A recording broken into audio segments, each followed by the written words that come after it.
Hello, hello. Nice Hello. welcome. So good. Let me check everything is good. Yeah, welcome everybody. So today we will talk about some Ayurveda and mental health and all kinds of health. Um, Actually, this talk supposed to be a personal, but we thought why not share it with everybody because it's good to have people live interaction and have right questions right away. So everyone, again, welcome. Jai Shri Ram, Jai Shri Krishna, Jai Gurudev. Good afternoon, wherever you are. Welcome to this beautiful gathering. Um, with holistic and beautiful knowledge. Maharshi Ayurveda and Lakshmi will enlighten us more on this. I want everybody to know it was Lakshmi who dragged me into the practical part of Ayurveda. And I don't forget that day. It was, I think, an hour or two. You talked me in to treat my my knee. So that's how all started. So Lakshmi was born in Nepal, that beautiful flag with sun and moon together. Um, but she was very young when she came to the US, and that's where she lives with her family. She's passionate about Ayurveda and yoga and Jyotish, all this Vedic knowledge, but she's especially passionate about Ayurveda. You ask Lashmi any question about her or any healing modalities, Lakshmi has an answer to that. She studied at Maharshi International University. Currently, she is finishing off her master's degree. And she does many other things, but as we talk to her, she will let us know. So, Lakshmi, I will give the whole screen and sound to you. Thank you, Radhaji, for a kind introduction. And thank you for organizing this webinar and all the efforts. And thank you for always believing in me. And thank you, everybody, for joining us and for your precious time. Namaste. I bow down to the divinity within each and every one of you. So if everybody could turn on the camera so I can feel like I'm talking to the people and not the screen, that would be great. I would appreciate that. Thank you. So today we're going to talk about holistic approach to mental health. If you can't turn on your camera, it's okay. I'm going to share my PowerPoint with you. Let's see, share screen. Here it is. There, share. All right.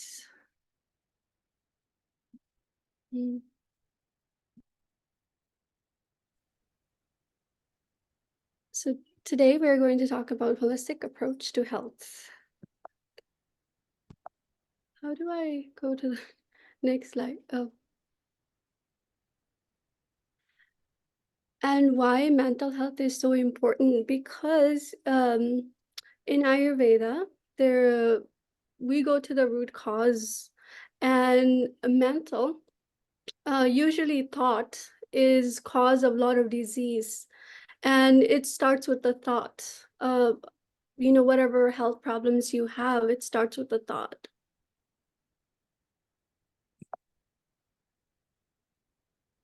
And there are a lot of different causes of mental health problems, like injury, when the toxins is built up in your system, trauma, unprocessed emotions from, since you were born, if you have, or childhood, or if you have unhealthy diet, for a long time, uh, that could be factor for mental health issues, and especially and most importantly, late night sleep. When you go to bed late, sleeping is the time when your body, um, your mind gets to clean.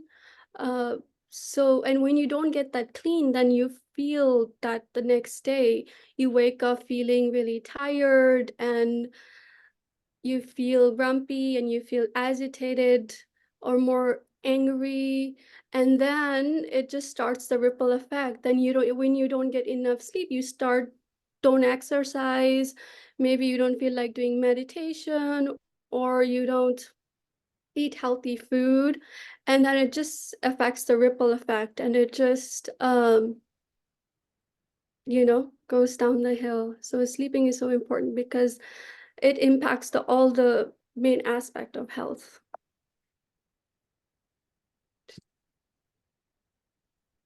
Is there anybody who doesn't know or haven't heard about Ayurveda here? Most of the people do, so but you could cover. That's good. Sure, I'll just summarize. So Ayur means life, whole life, and so it's whole life, not just health aspect of it. It's like whole in a sense. When clients come to us, they don't understand why we ask about career, their relationships, because they all have effect, and it has an important aspect in your health. And a lot of the root cause of the disease is because people don't feel connected or love.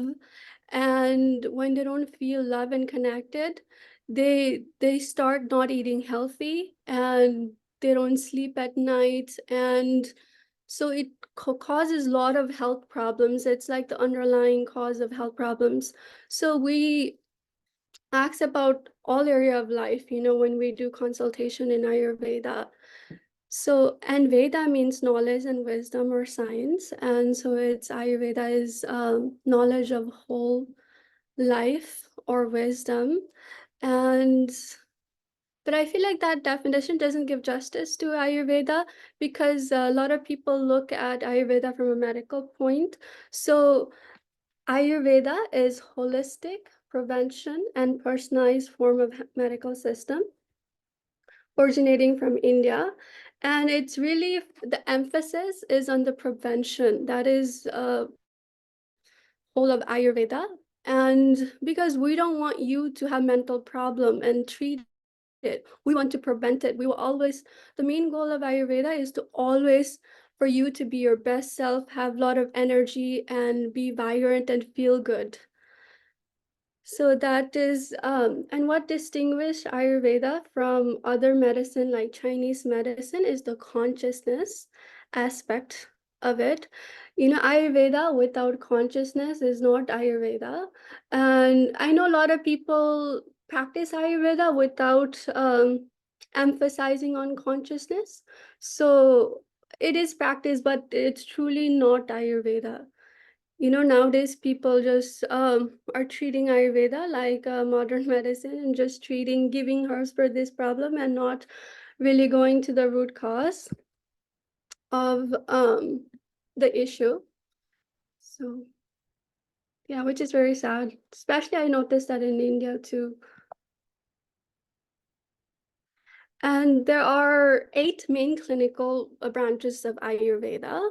There are a lot more, I think 28, and even then there is a lot more branches you can study. Ayurveda is so in depth. People think it's just diet and nutrition, but diet, nutrition, or lifestyle and herbs. But the founding father of surgery is Susrut Samhita, and even a lot of foundation of pharmaceutical comes from Ayurveda. And so, but today there is a branch of Ayurveda that deals with mental health, and it's called Bhuta Vidya or Graha Vidya or Chikitsa. So there is whole study in Ayurveda on how to deal with mental uh, health and problems, and how to be mentally healthy.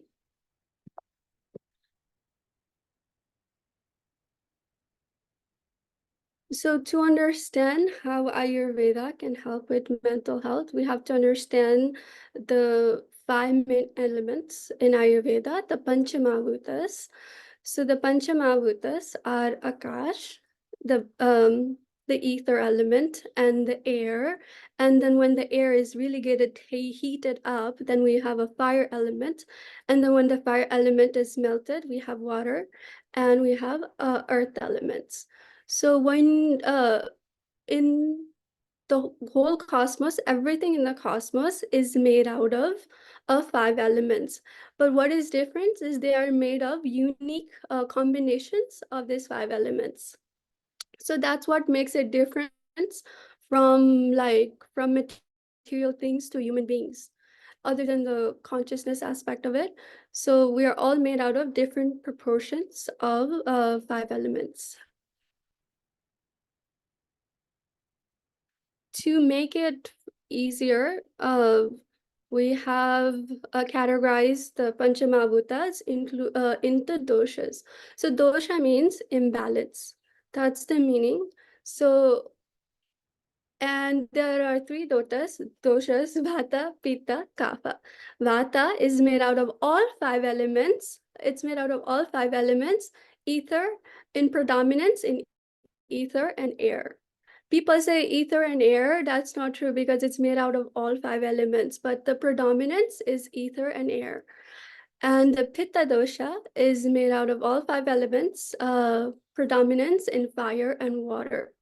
And Kapha is made out of all five elements, predominance in water and earth. So if you look at each dosha,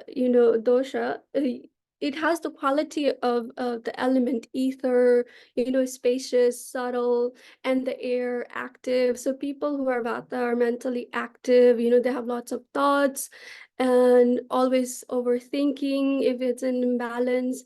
And Pitta people are like, have qualities of fire and water in predominance, like um they have like good intellect, good skin, like a fire, and Kapha people, they're like earth, stable, always relaxed, chill, stable, sturdy, and strong. And there are two type of doshas to further understand. There is a doshas is called Deha Prakriti, which is the genetic makeup. And then you also get the Deha Prakriti during conception. So this cannot be changed. It's always constant. And so we have Vikriti, which is your current state of health, and it's very changeable. It can change with your diet and lifestyle.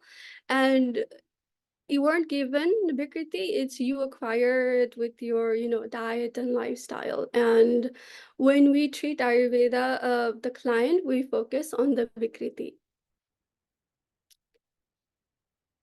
So the definition of health in Ayurveda is, I'm gonna read this. I really love this sloka in Sanskritam, which is very heart of Ayurveda. Uh, I think it's very beautiful, and I read it every day. And it's Samadosa, Sama Agnisa, Sama Dhatu, Malakriya, Prasanna Atma Indriya Mana, Swasti Avidyate. So this means if person is healthy when their doshas is in balance, when their agni is in balance, their digestive system, when their tissues is in balance, and when you are peaceful in your mind, and when you are content in life, then you're a healthy person. So that is the definition of health, which really like compared to modern medicine, because it just absence of sickness. I feel like that's not really healthy, if you're not really happy. And I feel like it doesn't go in depth to describing the state of health. So these are the fundamental Agni, Ojas, and Amar, the fundamental concept of understanding Ayurveda. So Agni is the metabolic activity, and this is or your digestive system, and it's really important, and it's also very fundamental of Ayurveda and ama, it's like the undigested food particle, like toxins that get stored in the body, you know. And ojas is the most refined product after digestion. It's your vitality.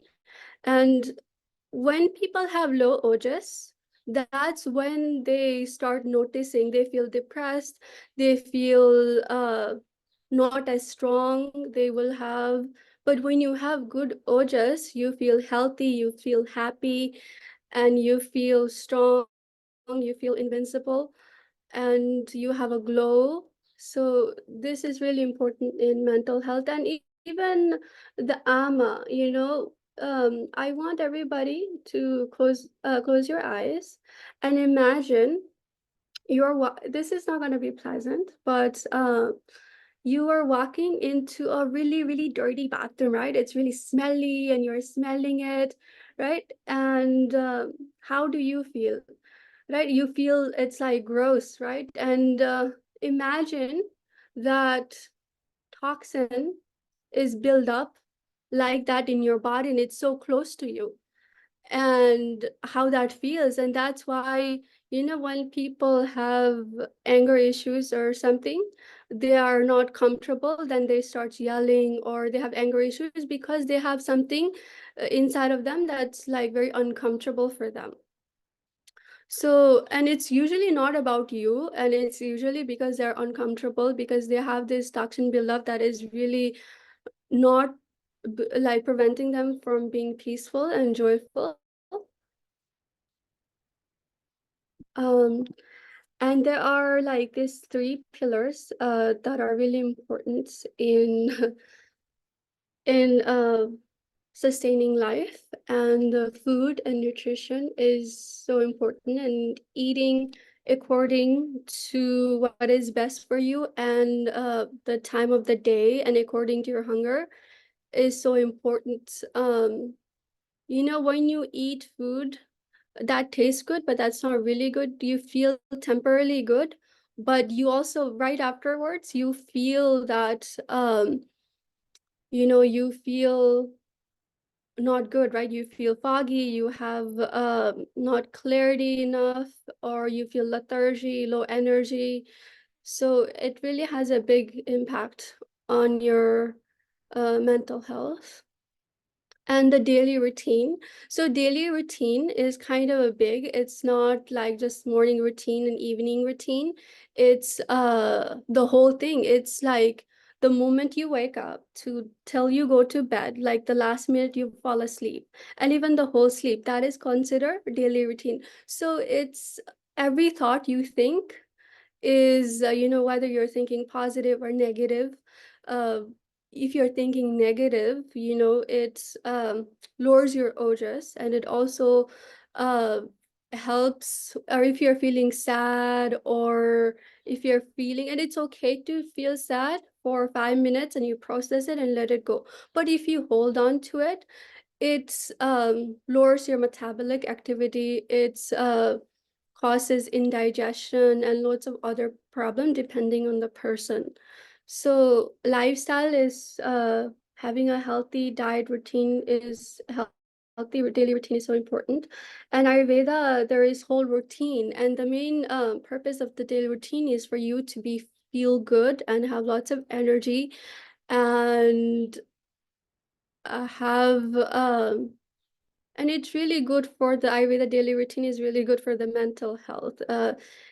Because whenever I do the daily routine in Ayurveda, I am always mentally like satisfied and content. I feel clear, and I feel like a stronger, and I have a lot of clarity, and I feel more creative. And the sleep, and it's not, in Ayurveda, it's not a matter of hour of sleep, but it's more important the time you go to bed. So even if you get 8 hours sleep, like for say you go to bed at 12, it's not the same as if you go to bed at uh 10, or and then you wake up at like 5 a.m., you know, or something. And even if you do, if you got 6 7, that you're gonna feel better than if you go to bed at 10 and then at 12 and then you wake up at 8 or something, right? So it's the quantity, because when you go to sleep at 10 o'clock, that's when the mental cleaning starts to happen. Our body is used to cleaning our body starting at 10, and when it doesn't get cleaned, you feel that the next morning. So like I said earlier, so it's really, really important. And if there is one thing you do, let it be go to bed early. And actually the best time to go to bed, sleep for deep rest is actually 1 hour and a half after sunset. And it's late, very late, like right after like half an hour sunset is good in the summertime, because 1 and hour half is in the winter is good, but in the summer it's kind of very late. So that's because when you go to bed early, you wake up early, you have so much energy, you feel so good, you can go for the walk in the morning, you have time to do the Ayurvedic routine, you have time to cook food, you have time to meditate. So you get all this time and you actually have, you want to do those things compared to if you didn't wake up early, because then you started to go, it just sets you up for like a healthy day and healthy life if you keep doing it every day. So the holistic approach to mental health is there is nothing that replaces your diet, your lifestyle, and your sleep. There is nothing. Other things, herbs, this can support, but these are the fundamental of your health. And if you sacrifice that regularly, the time you go to bed and the diet all the time, nothing else can help. As if you do those three foundations of health, other thing can help and support that, and it would make it better. But without that, it's really it can't do much. I mean, they can help you do those things. Also, like there is herbs you can take to help you to go to sleep, and also to make you feel better if you um if you're not feeling well. There is temporarily from all kinds of things. And yoga helps you feel comfortable in your body, and pranayama calms your mind down so you can have better thoughts. And meditation is helps you to completely relax and notice your thoughts and have awareness, and helps you live mindfully. And meditation is really important because everything starts with the thought, right? And meditation is where you notice those thoughts, because we have so many thoughts during the day and we don't even know what we're thinking. And when you go to meditate, you get to observe a lot, and it brings awareness to the thoughts you're thinking. And it also increases the sattva in the mind. And having a sattva is really important for health. And whenever people are not feeling good mentally, it's because their sattva is low or decreasing, and the tamas has increased, or the rajas quality has increased. And yeah, so meditation can change your life if you feel like, if you're not feeling good. And it also raises your awareness about your life, and it helps you to find solution to your life, and it raises your consciousness and energy levels, and it helps you to think better thoughts and nicer thoughts from personal experience. And in Ayurveda, especially when we treat, if people are not feeling well mentally, we have a great like emphasis in positive thinking, right? It's all about how you look at life and the world, that changes everything. Whenever we learn something, it changes the way we look at life and the world or our life. So positive thinking is one thing we recommend, of thinking about what is going good in life, what is working in my life, when you feel like there is nothing, feel so down. I'm like, I don't know what's going right in my life. Everything is bad.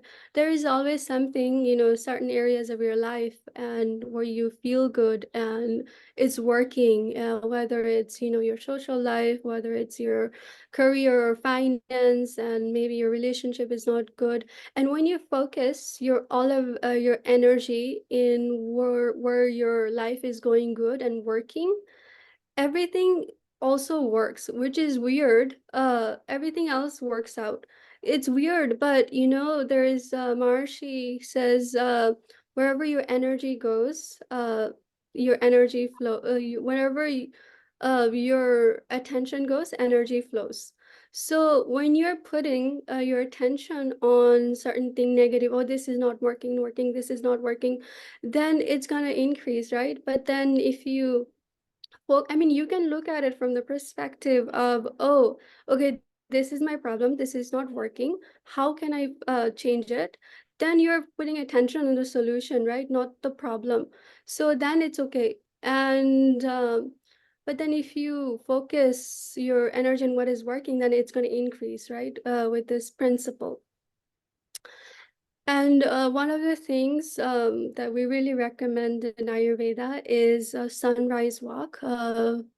It's amazing, for one of the best things you can do for mental health, because when you go for a sunrise walk, you get the fresh air, you feel relaxed and calm instantly, right? And you get that vitamin D, which is so important for mental health.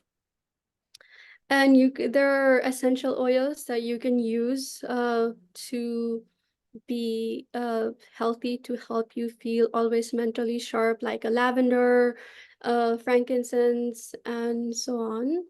And a panchakarma can also help you to feel, after you have diet and lifestyle down, panchakarma can help you to protect you from to remove the impurities that is deep into your tissues, and also protect you from the environmental pollutions or toxins like air pollutions that go into our systems and whatnot.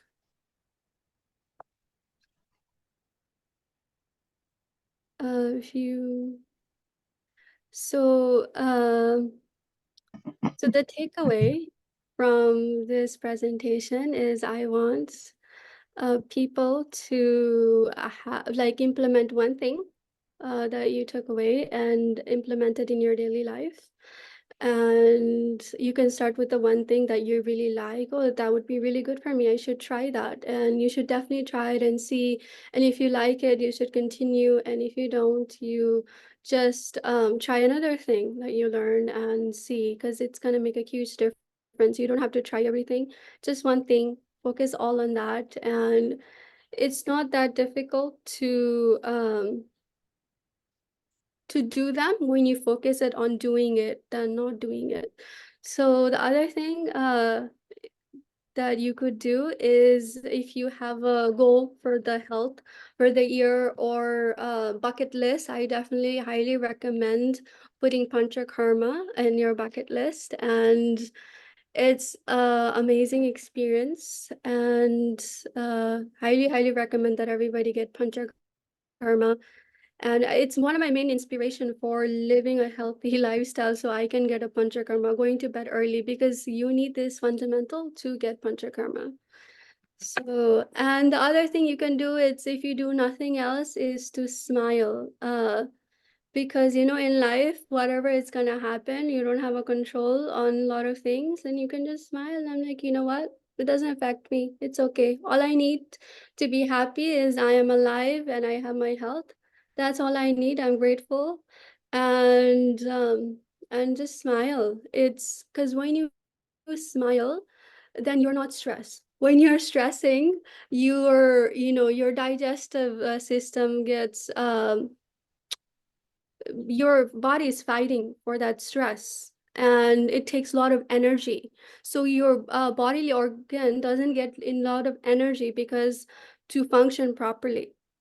And when you smile, your brain works better, you're creative, and you find solutions. And when you smile, it takes energy, so it's good for weight loss. And so you can just smile, whatever happens. And yeah. So- And if you wanted to learn more about Ayurveda, I highly recommend this book by Basan Lad. If you wanted to read, take health into your hands, learn, be your own doctor, and be, proactive in taking care of your health. And you can read this book, listen to podcast, and take a course in Ayurveda. And yeah, read about it. And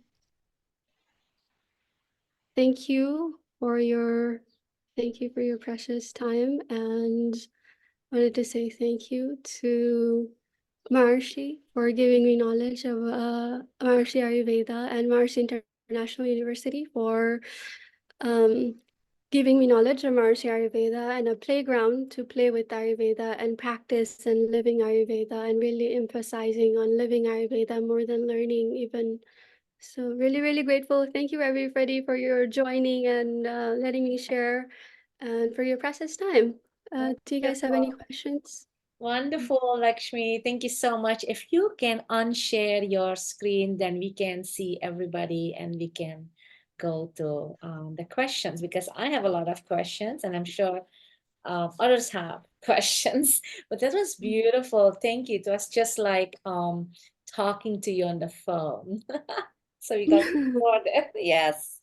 Thank you. So who want to go first? You can wave your hand to just a lower sides reaction. Uh, Thank you, Lakshmi. I just wanted to say, we know you from Fairfield and we've known you for many years, and I know how thorough your research is in Ayurveda and Maharishi Ayurveda, and how many years you've been practicing it. And you inspired Radha. That's what's most important, to bring Maharishi Ayurveda to Suriname with her bastis and all of that.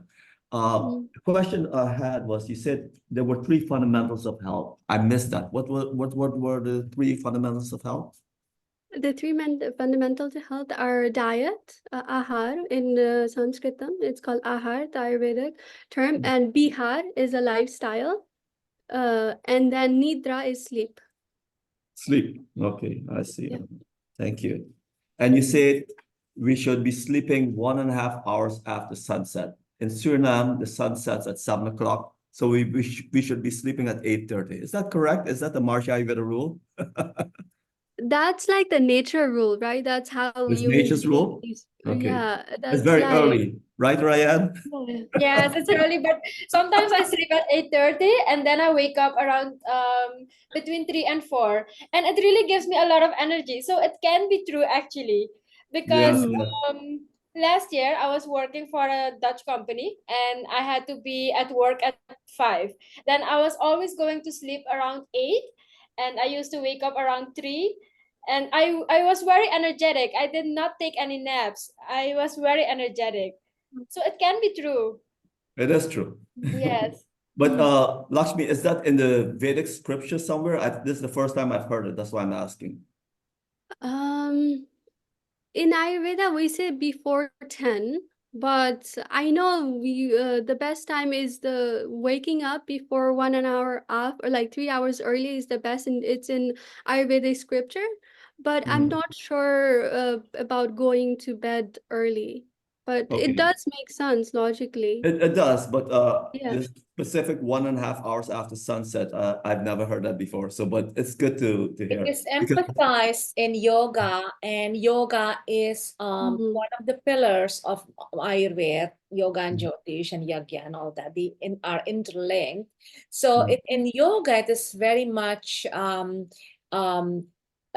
emphasized that we sleep early. But yes, it's Kali Yuga. We want to go out, dress up, show off our body, our mind, our beautiful clothing, our car, our watch, or everything. We want to enjoy from our which is fine. But in Suriname, it's a party land. I call Suriname party land. People start to celebrate life 10 Mm. o'clock.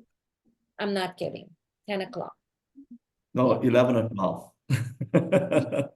So anyhow, we're going to bed early, and you recommend getting up early 2 hours or 3 hours before sunrise? 3 hours is ideal. Brahma 3 Muhurta hours is, is ideal. Is yeah, that three written in hours the before scriptures sunrise. too? Huh? Is that written in the scriptures in the Charaka Yes, it's Samhita as well? written in Charaka Samhita and it's written in Ashtanga Hridam, all the text, actually Vedic text. Okay, great, great. Because I know that the time is divided into sections of 48 minutes, and 96 minutes before the sunrise is what they call the Brahma Murti. And in Suriname, if the sunrise is at 6:25, the Brahma Murti will be around 5 o'clock or something like that. So yeah, it makes sense if you get up before that time so that you can meditate in that time. That would be ideal. But Yeah. practically speaking, a lot of people can't do that. You could, they just don't want to. I mean, I feel like if people knew the importance and if we create an environment to support that, I think we would be able to. But maybe slowly, I mean, Yeah. all the successful people wake up at that time, and so I think Yes, it's yes. matter Yeah. of time, Okay, Mhm. we that gotta be everybody. successful. We're gonna go early to bed. So who Yeah. wants to ask the next question? Ryan, Thank you you. have the next question? I can see your hand. No, I don't have a question, but I just wanted to thank Lakshmi for taking her time to share this with us. It is very good information for everyone. You told it very nicely as well, and it's really nice to get a repeat of it all. I loved it a lot. Thank you Thank so you so much. much. Thank you for Ryan is joining. one It's of so our nice to meet favorite. you. Ryan is our the balanced Vata student. She's energetic. So good. Any other questions people have? You can ask Lakshmi any question. Honestly, do ask her. Give her a hard time. Ask her about herbs. How come mental health is impacted? So if you don't ask, I will ask. But please ask her. She's very. So Lakshmi, I just wanted to ask, what are the most important things person suffering from mental health should be doing, in your opinion? In my opinion, get medically treated. I think that's number one. If it's really chronic, medically treated, Mhm. and get Ayurveda consultation, work on going to bed early. I know when you have mental health issue, it's hard to go to bed early. If you work with Ayurveda practitioner, then you can, learn ways to go to bed early. And there is certain herbs you can take to help with mental health. And if you get a consultation with Ayurveda practitioner or Vaidya or doctor, they will give you a customized plan to help you get out of it, because everybody is different. There is different herbs for different everybody. So slightly, so you can take herbs, the daily routine they will give you based on where you are in the season and the climate, and so many things. Okay, Yeah. thank you. And you do panchakarma yourself? You do panchakarma treatments I yourself? have done. I recommend everybody to get it. Like every 3 years, at least once a year is great, or twice a year to remove the impurities. But even every 3 years is really good. I do it myself every 3 years or 2 years once. Have for however we can, because it is the more, you have to follow certain diet and lifestyle when you get panchakarma. So that's getting that time. But I try to get it at least once, or at 1 to 3 years every year. Yes. No, I mean, you are a panchakarma technician yourself. Oh, yeah, I have learned, uh, but I am not really doing that professionally. But I do Ayurveda consultation, and Was as a hobby it was. Because when you met uh, me, you were doing, panchakarma, you were a panchakarma technician. No. yes, I am. I could do it, but that's not, I feel like I wasn't meant to be technician. I don't know. I feel like it's a great thing, and I just feel like it's not, I learned, I can do it, but I only do it in emergency. If somebody really needs it, then I do. But professionally, I'm not doing it. I just feel like it's not for me. I felt like I was meant to do more workshops and do consultations, you know. That she's So a teacher, and she likes to spread the knowledge. Great, great, great. So, you have more questions, Ian? Do you have other? I'll think about it. I'll Okay, let you know.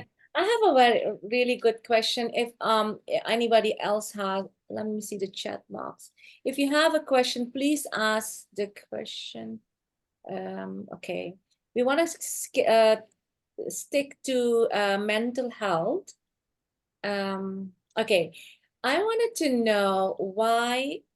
See, mental is you usually think about the mind, right? Our brain, mind. Actually, in Sanskrit, it's called chetana, right? And you cannot explain that or translate that in Mhm. Dutch English. So let's keep it to mind and in English. Mhm. That's better, Yeah. so that Mhm. everybody understands. But so the mind is such an important um, thing in our life. It has to be balanced, it has to be stable. If that is not okay, everything is not okay. So to keep that mind stable, what do you do? That's one question. I know the transcendental meditation works, but in addition to that, so don't say transcendental meditation, that's called cheating. So say something else. The other thing I want to know, why is the mind connected to the gut? Because the gut is like a second brain.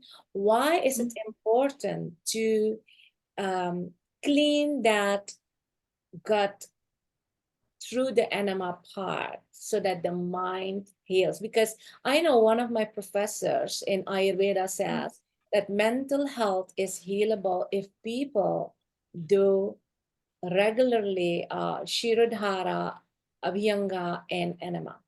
That's what she said. And she said she will come next, I think, Sunday to talk. So we'll ask her to. But I wanted to know from you, what do you think about it and how do you elaborate this? Mm. Because, you know, God is our second brain and it dictates how we feel. And it's the fundamental, you know, we human beings eat food and we have to eat food to survive, right? And when that gets not properly digested and it's stored in your body and it obstructs the blood or other organs and the tissue from properly functioning, which creates problems, and you don't feel good. And when you don't feel good, you're still thinking bad thoughts and you have low energy, you don't have time to exercise, and all of this, right? It's kind of like goes whole. And so that's why enema is so important, because it helps when you do the cleansing enema, then it helps to remove it completely from your out of your system, and you come out of enema like feeling super clean and new person and energized and light. And so that's why enema is so important. You know, diet can help improve digestion and can help to remove ama, but not as well as enema can do, right? It can completely remove it. And you will be surprised how much it stores on you. And even if you're a skinny person, you're like, oh, I don't have much, I'm a skinny person. But you will be surprised, because I have done enema and the amount of thing, and I'm a like healthy person. I've been always passionate about health, and I was so shocked, like amount of the thing that came out, and I was just like, and I literally felt like a new person. I felt like clean. I was felt like newborn, you know. So enema can really help, and you follow that with oil enema. And then that helps to nourish, because when you do cleansing enema, it helps to clean and maybe dry your system a little bit. So when you follow by oil, then it helps to nourish that, which is equally important. Because, you know, a lot nowadays we have mental problem, and I don't know if you have noticed that, but it's also one of the factor is because we started eating less, right? And when you eat less oils, we started eating less oils and or even good oils, because everybody is like fat, right? They don't want to get fat, so they start eating. But our body, like brain needs fat to function, right? To properly function. So and nourishment to properly function. So the oil enema is really good, and the Shirodhara can also helps to remove, we have a lot of stress in life and it gets stored in our head. So the Shirodhara can just helps to like remove it by layer, you know. And it promotes deep relaxation, calming. It helps you to look at life from a different perspective when you do Shirodhara. And because when you are at that deep relax, then it also you comes with resilience. You become resilient and you're like, oh, this is nothing. Everybody has stress, but it's more about how you deal with it. So the Shirodhara can give you that resilience to deal with the stress and not have a impact in your health as much. Wow, that's a whole bunch of information. You know what I Mm. feel interesting? You just Mm. mentioned that people eat less, but I think people eat more. But you mean, are you trying to say Oil. oil, the healthy oil, Yes. like ghee, Yes. the oil we Ye- have used. The ghee is the fat we should be using. But the Yes. medical doctor thinks that I shouldn't, Mm. say it like that, but um, Mm. because they don't know. So they would not recommend you to have ghee. But ghee has properties that goes Mm. in our intestines, and it works like a that transports the food better, and it is when it transport, it cleans the intestines, and that has an impact in our head, mind, our chitna. Is it that? Definitely, yeah. The ghee is very nourishing to the mind, and it not only nourishing to the mind, but it's also important in joint health because it lubricates the joint, right? For the mobility, you need that lubrication. And a lot of people nowadays having a joint issue, arthritis, osteoporosis, and if you just include ghee, it's gonna have a big difference in mind. And also, ghee also improves digestion. It kindles the fire, Agni, and when you digest properly, you start feeling better. So that's why taking good fat like ghee is so important. And it also has a lot of minerals that your brain needs, like vitamin D, right? Especially in the winter time. So to function, for the brain to function. So that's why ghee is so important. I mean, unless you have a very low digestion and you have a lot of buildup of toxins and you have lots, I'm talking about, I feel like, which is very unlikely in this group, then you don't take the ghee. But in most cases, the ghee is very beneficial. So the ghee has to be made also from cow's milk that is from walking in the farms, from the grasses. I mean, grass Yes. fed, you know. Definitely, right? Because energy cannot be destroyed, right? So if you create if you create a ghee, we call it ghee in Nepali. So Yeah, also, colored ghee. so when you create ghee and the cows are not happy, right? That emotion is stored.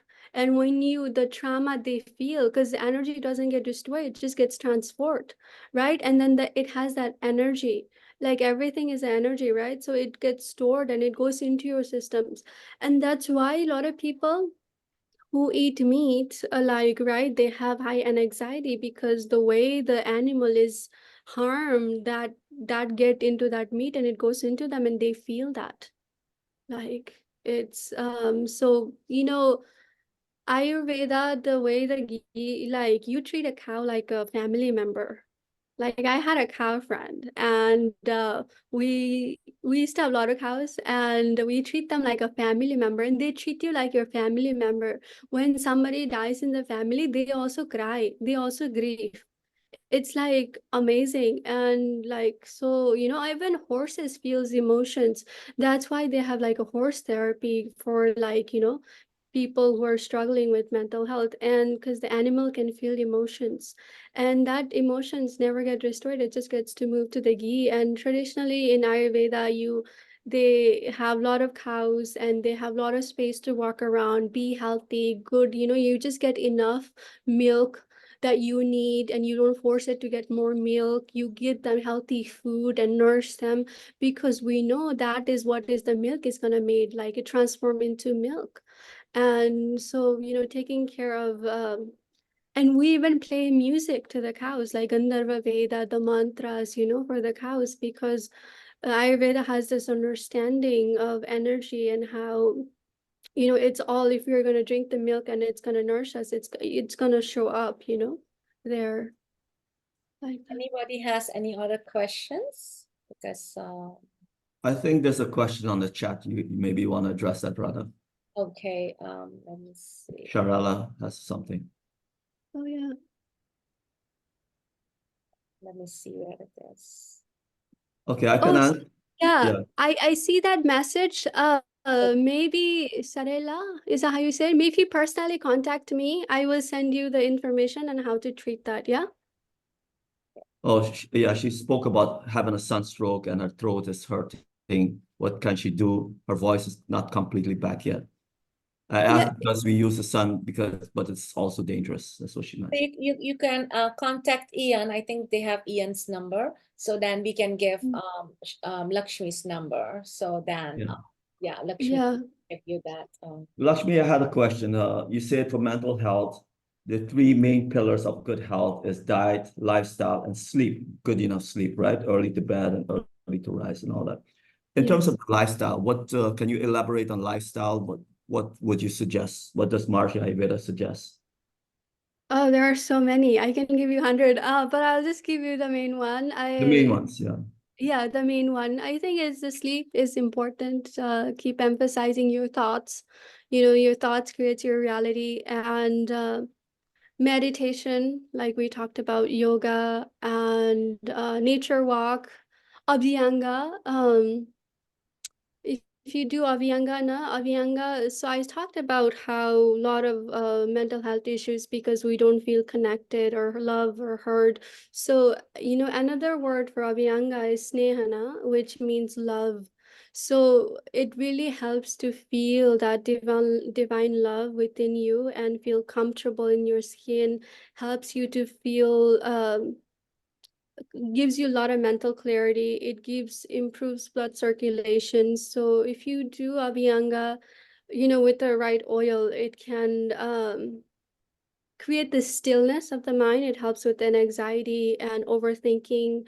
If people have stress and it's and insomnia, so there are so many things Abhyanga can help with, and it's really like best practices in terms of dinacharya for mental health. And it also helps you notice a lot of awareness of your body. I'm just telling you all of this benefits so you actually inspires you to do them, because I love Abhyanga. And so Abhyanga, there is two types. One is one you do it to yourself every day, and there is one Panchakarma Abhyanga that you get it done professionally. So the one I'm talking about, the benefits is for both, and but then you can do every day, you know, or at least even 3 times a week if you can do it. It seems like little tedious at the beginning, but once you do it, I think I fell in love with it. I have done it like every single day of my life in all weather conditions. It was like freezing, and I did like Avyanga in the blankets inside in Colombia and like 3 in the morning because I have presentation. But it is one of the best things you can do for your mind. I feel like the Avyanga, you know, especially with the herbalized oil, it just tops it up because it has the ability to calm and relax you down. Right. Yeah, and then oil pulling is another one. We call it Gandusha in Ayurveda, and it's actually the oil pulling trend is actually from Ayurveda. So see what happens is people don't want to believe in Ayurveda, so they just give it a new name and all this, and then they don't give the credit to Ayurveda, right? So which is very sad, and you know. Yeah, I feel very sad because I don't give the credit to Ayurveda with so many things, and there's this trend. So oil pulling can help remove the toxins from the like from above the shoulder, the neck, and then the whole head area. And it helps to keep it clean, and it helps you to improve your voice and communicate better. And So you so that's mentioned scary. early sleep, oil massage, oil pulling. What did I Mm. miss? What are the more Meditation. Meditation, meditation yoga, and what nature else? walk, sunrise Okay, walk. yeah, about exercise. What is the best time for them to exercise if they're, have mental health issues? Best time to exercise.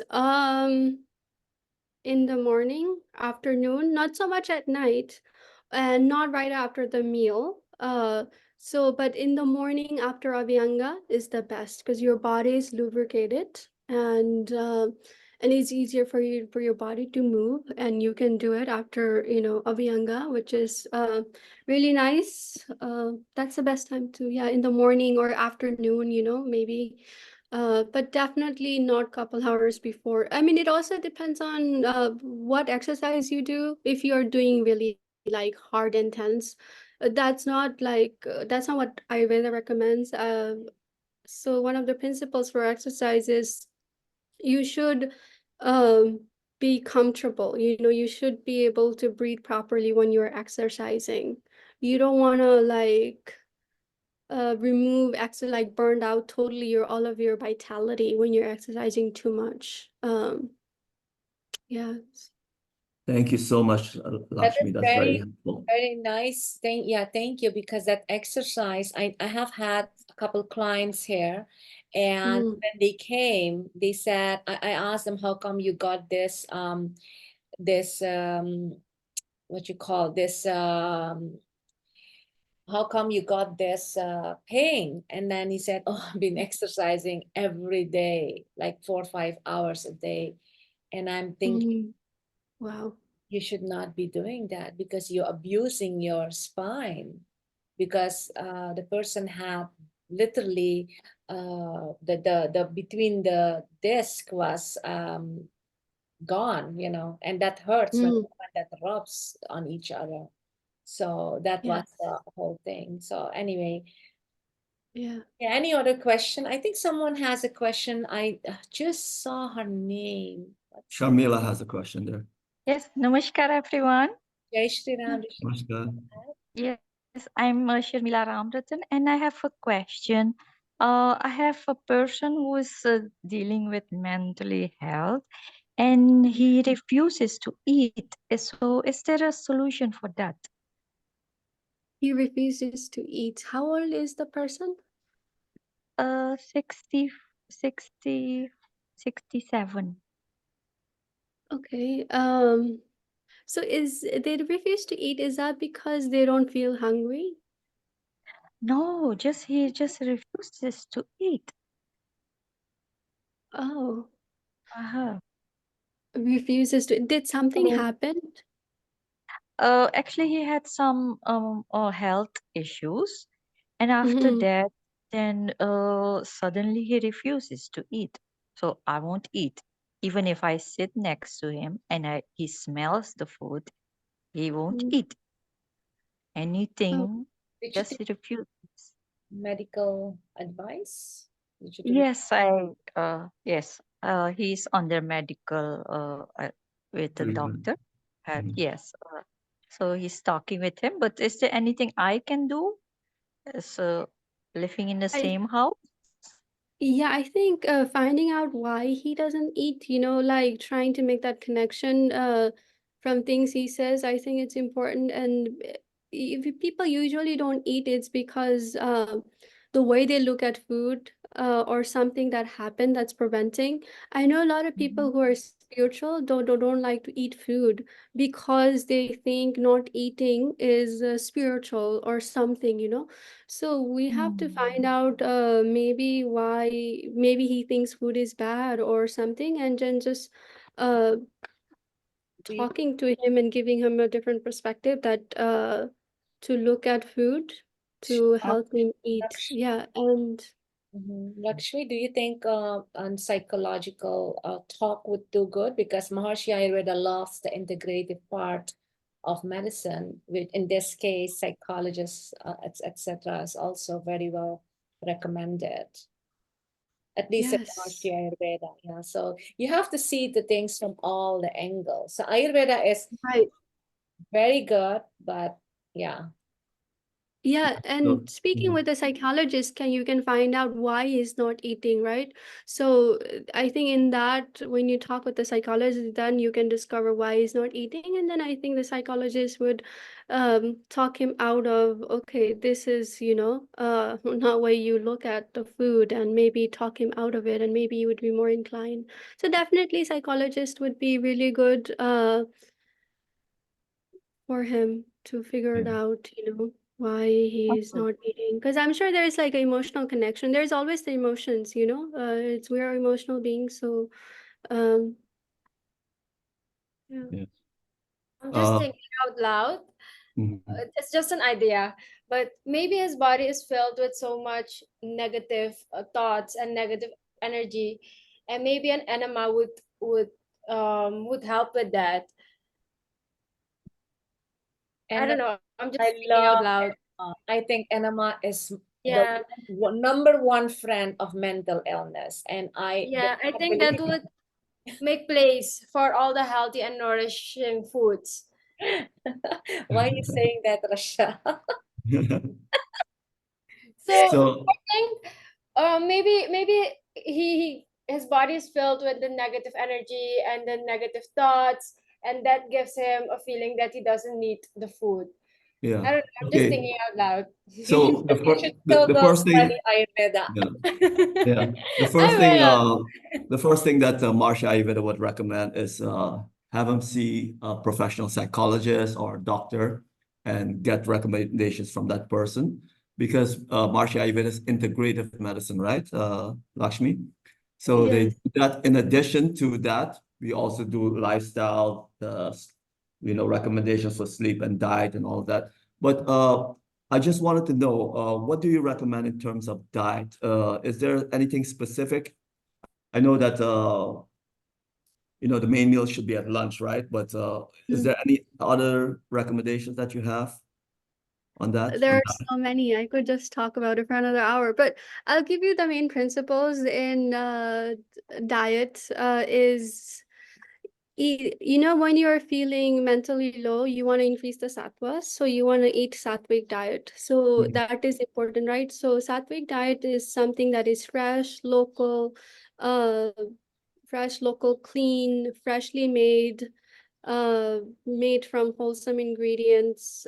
So that is one. And then the second one is you want to have some probiotic that's really good for gut health. And so in probiotic, the best one is buttermilk. If you can drink that, it helps to improve digestion and it helps you to think better. And there are so many benefits of drinking buttermilk. It's an amazing summer drink for to drink in the summertime. You can make, and so that is other one is.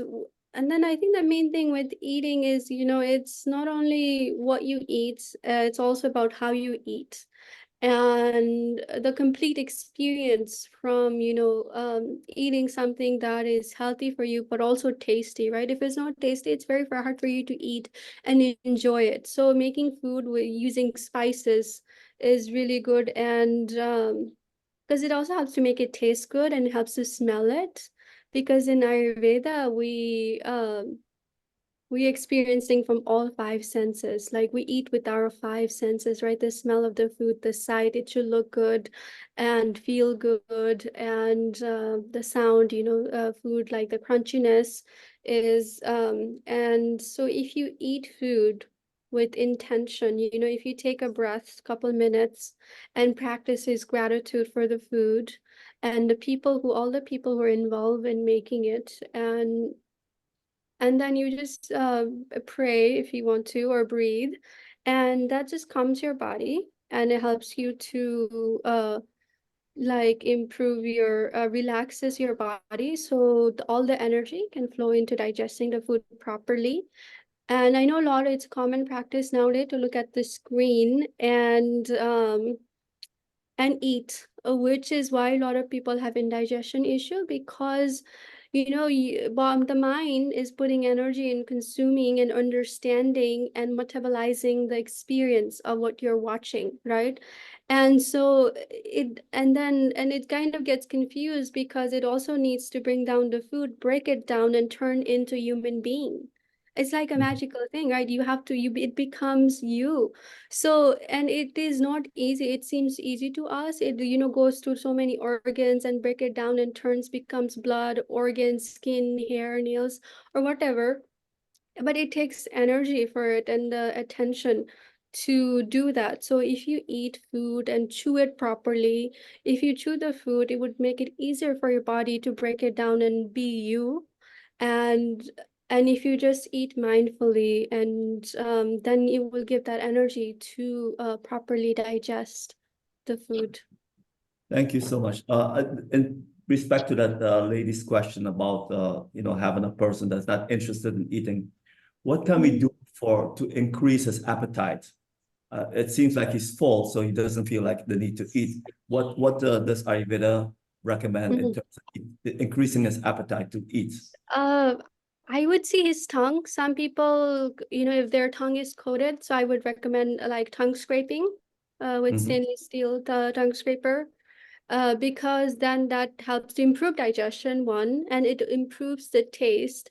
It helps to create hunger as well. And so I think that is one thing you can do. The tongue scraping, you will feel fresher, and it helps to improve digestion, really. You will have appetite, and you will be hungry, that he has to eat. So the number two things you can do is using spices, improving his agni, like ghee is really good. It's a nourishing, it's really good for him for at this age, because he's at the vata age. So it will be very good for balancing that and lubricating joints and the brain, nourishing for the brain. Using saffron is really good, because it increases sattva, and it's it also helps him to saffron, because he would help to think better. And when you use think a lot, then you would need energy uh to think, so he can then he has to eat food. Okay, Uh, so And ginger just a thought on this pattern yeah. here. The person doesn't feel hungry. So I was thinking, okay, in general, people should eat light at night and light in the morning because the digestifiers are not strong. But the main meal, lunchtime, maybe is it helpful that they eat a light diet if he's not hungry? At least he eats something. And what would the light diet consist of? Buttermilk, khichdi, Literally, you can make like a to maintain really, his health, I mean, huh? because he's Yes, not eating at all. So to maintain his health, some light diets might help. yeah, khichdi Khichdi, is very buttermilk. light. Huh? Sorry, khichdi and buttermilk. And what else? Yeah, khichdi and buttermilk. You can start with a liquid diet. Maybe you will drink, liquid dry buttermilk. It's nourishing. It has a lot of minerals. question to interrupt you. The buttermilk, do you put the yogurt, little bit patches of milk, yogurt in big amounts of water and then you stir it? Is that it? Or you make it differently? Because Um, Suriname doesn't know much what buttermilk is. Sorry. yeah. Yeah. Mhm. So buttermilk, nowadays is the way, original time is you mix yogurt with 4 parts water. And so and then you're supposed to do churn it, right? That's traditionally how it's made. But now we live in modern day, then we do use a blender, and then we blend it. But in buttermilk, there is a difference. You add spices. So you add cumin, ginger, cilantro. You can add Himalayan pink salt or sea salt, and stuff like that that you add Okay, buttermilk. thanks. Just wanted to know. I had another question, Lakshmi, because I love your answers. What do Yeah, you may think of I what do you think of please? Triphala in for Yeah. this man that you know that can this help him increase his digestion by taking Triphala tablets? Because it sounds like he, you know, his digestive fibers are not moving. That's why he's not hungry. Oh, that's a good. How does Triphala work on this in this aspect? Or do you recommend any herbs for him to take that will increase his digestive fibers? Definitely I would recommend herbs, but I feel like I have to know more. I can give general recommendation, but I think I can tell if I know this person in based on his digestive strength. So we recommend herbs looking at the person and digestive strength of the person if they can. So the herbs that he can take, he can include is ginger. He can take ginger. Triphala is used in more of cleaning of the gut and Right. diet.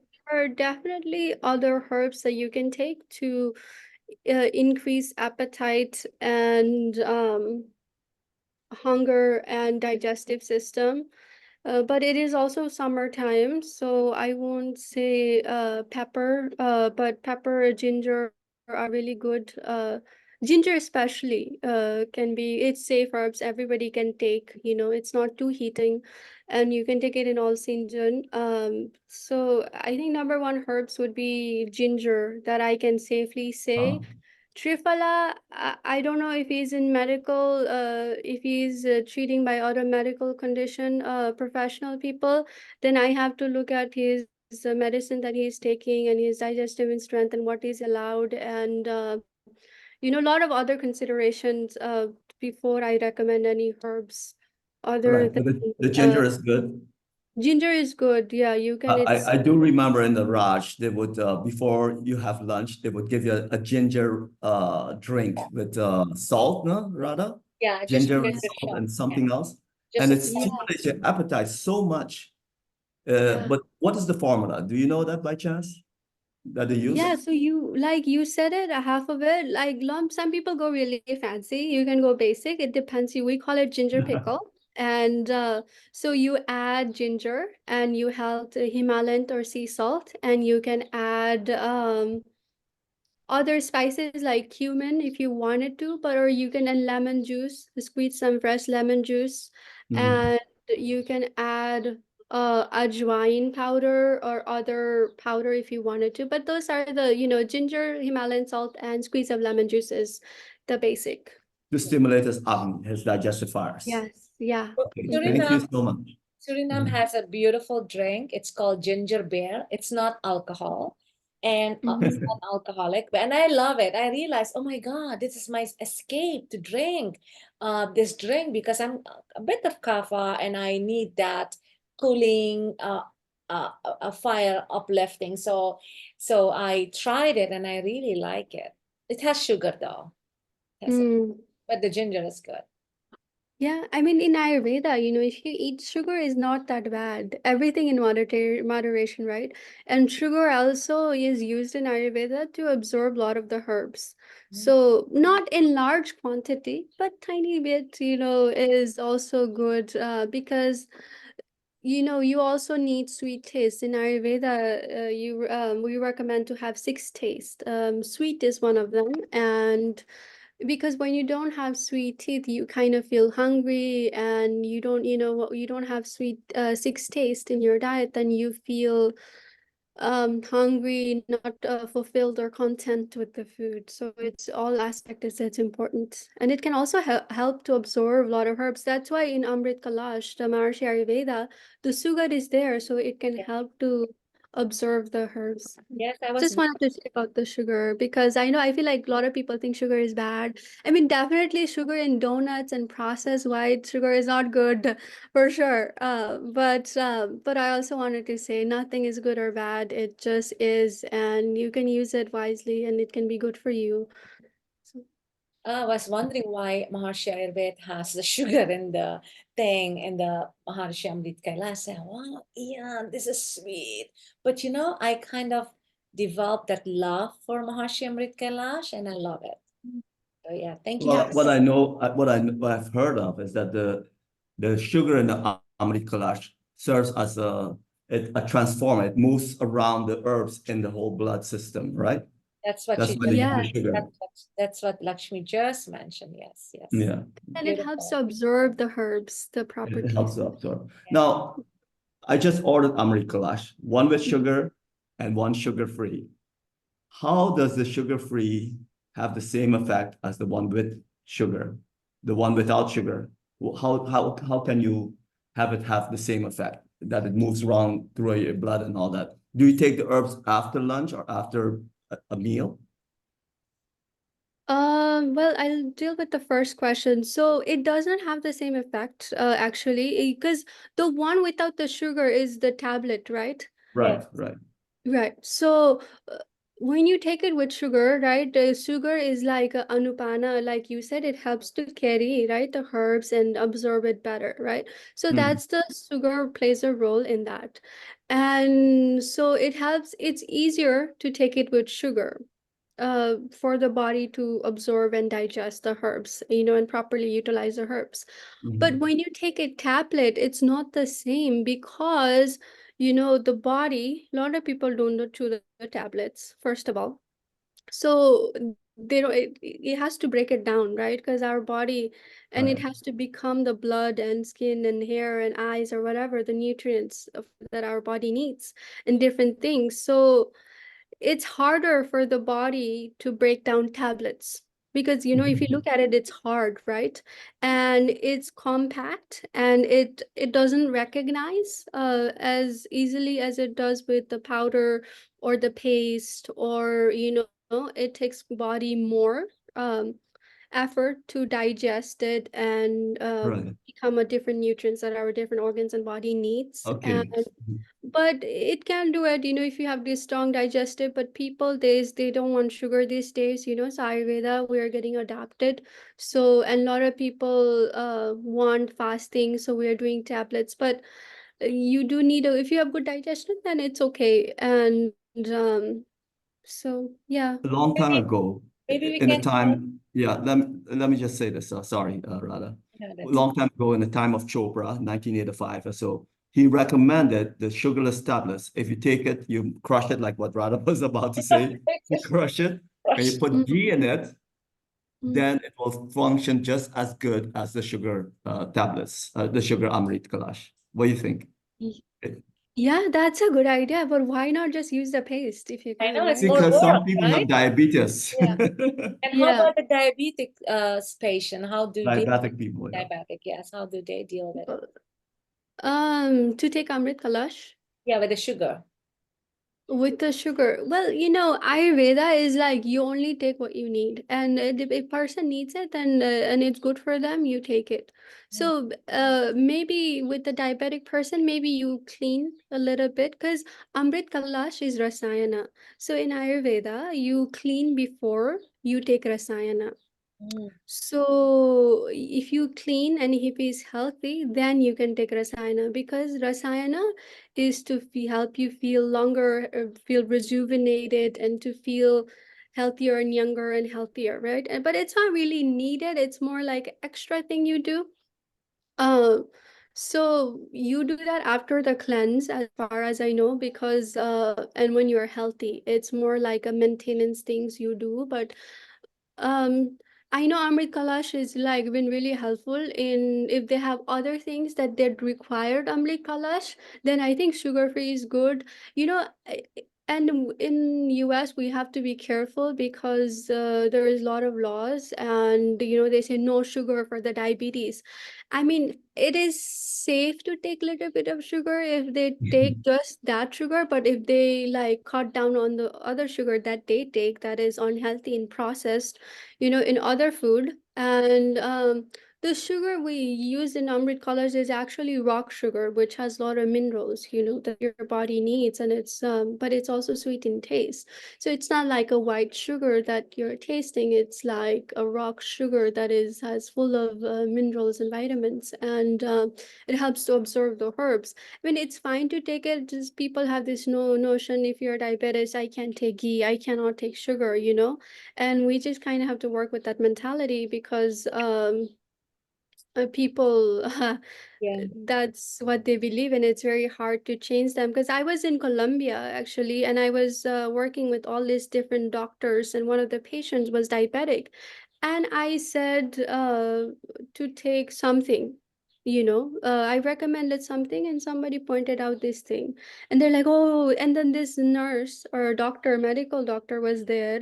The way it worked in Colombia was all the doctor get around from different field, and I was representing Ayurveda, and get together and come up with the recommendation for these clients.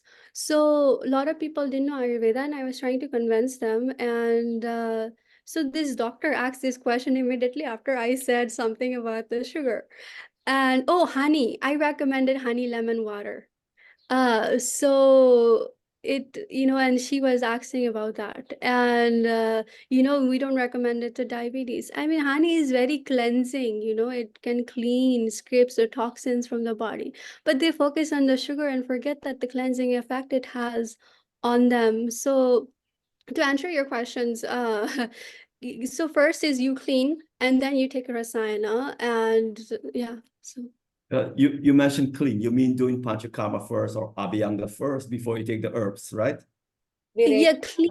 When I say clean, yes. Well, you're a healthy person, and you don't know, when I say clean, I mean you don't have a lot of toxin buildup.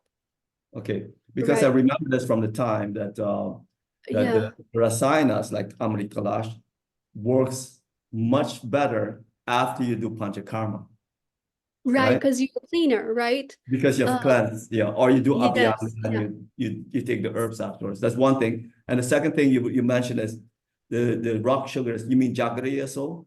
Is that what you mean? Jaggery or mishri, mishri, I don't know mishri. Mishri. Rather, Which you know is the Mishri? sugar that is like white in pieces? You mean that, Oh. right? Yes. Yeah, kind of. Yeah. So so if they have they have the sugarless tablets here. I just got it from India. It had sugar one and sugarless because some people were diabetic. So you suggest that it would be good for them to crush it, put a little ghee and maybe a little jaggery in it, no? And then it will function. Ghee for sure. If they're diabetic, I would just say ghee to help. Okay. But even just crushing it without adding ghee is a big difference. And with warm water, maybe a little warm water. Yes. Yeah, And definitely. after Warm lunch, water. after a meal or before a meal, how does that work?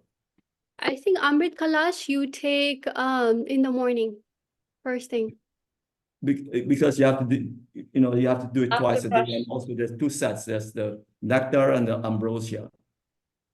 There's one in tablet So form and the one the paste. yeah, I think so. Since Amrit Kalash is nourishing, you take it first thing in the morning after you take a shower and drink water. Then because it goes to your whole body and goes, and or you can take it at night when you take golden milk. At night, I think those are the two Golden times. milk? Yeah, at Okay. night you can take it with that too. Okay. Yeah. Okay, So wonderful. So, yeah, go ahead. Thank you. I don't want to. yeah, I can't do Amrit Kalash. I finished the whole jar in a day. It's just so bad. What? You're an addicted person. Oh, John. Who does that, Lakshmi? I know. Me and my friends, when we're studying Ayurveda for undergrad, we would buy the jar and we would like try so hard to like make Like it even a day. Like, Oh my. yeah. Okay, we have some more questions. This question is on the because it's also getting 4:30, but I think with Lakshmi we can talk for a very long time, 2-3 hours, and she doesn't get tired. She loves to talk and explain Ayurveda, and I love to listen. So there's a question here. It says, those who suffer from cholesterol, I think it's cholesterol, Cholesterolemia. is the use of ghee okay? If not, what are the options? That's one question. And the other question is from me. So if you can answer this one. So, when you have cholesterol is It says if cholesterol. you Yeah. a I think she cholesterol meant cholesterol. and anemia probably. In anemia, ghee is great to take, because it has iron. So, and it's also nourishing.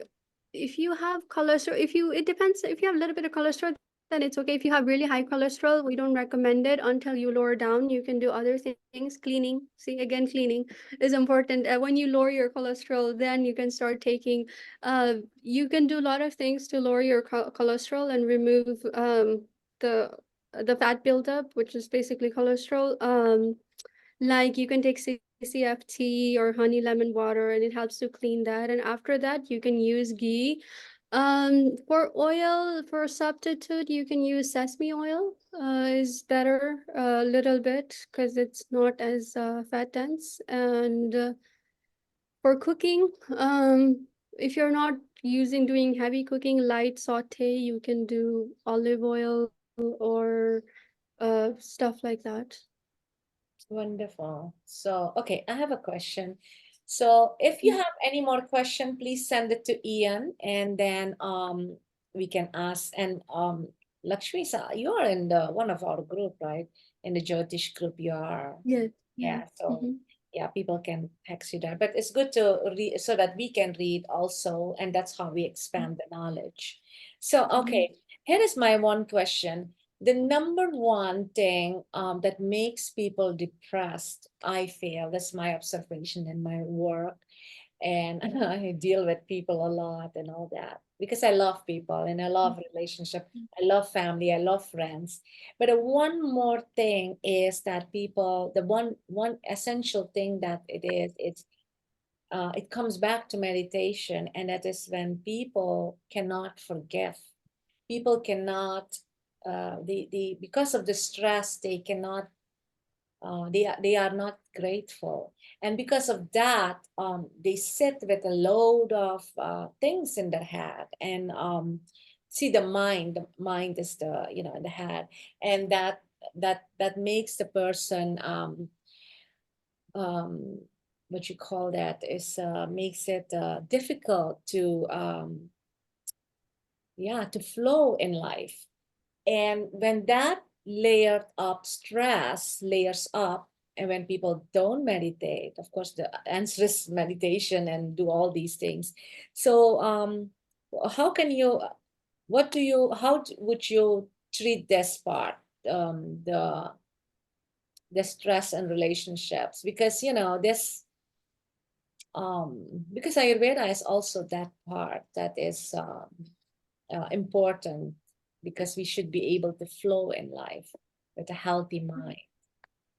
Mm. Because when relationships are not flowing, people shrink, and I feel that that gives it is a mental condition, and that's why it's not flowing. So how would Relationship, you no. solve this? Do you mean relationship in social or like more family relationship or all? Yeah, I guess it's family, friends, it's Um, relationships, that because humans love relationships. That's why we come together. That's why we talk. Because I right. love Lakshmi. I flow with Lakshmi. That's why we can talk. So but if there is an issue, how what how does Mm. that work? Maybe Relationships. meditation, I guess. We should Yeah, meditation definitely helps. I feel like, shouldn't because when you meditate and when you're healthy and comfortable with yourself, and meditation help you do that. It helps you to be comfortable with yourself so much. It doesn't bother you so much that what other person does, because you're so comfortable with yourself. And you kind of have this understanding, okay, this is my life and I can do whatever I want, and this is their person and they can choose to what they're on, like they want. It's their life. And just acceptance, I think. And then when you accept somebody as they are, right, then they kind of have a room, they feel comfortable enough to be better person and be their best version, and that it creates that flow. So like as accepting and also focusing on what good qualities that you like in them. What are you grateful for them? What is, why are they important to you? And just focusing on the good qualities and good things that they do.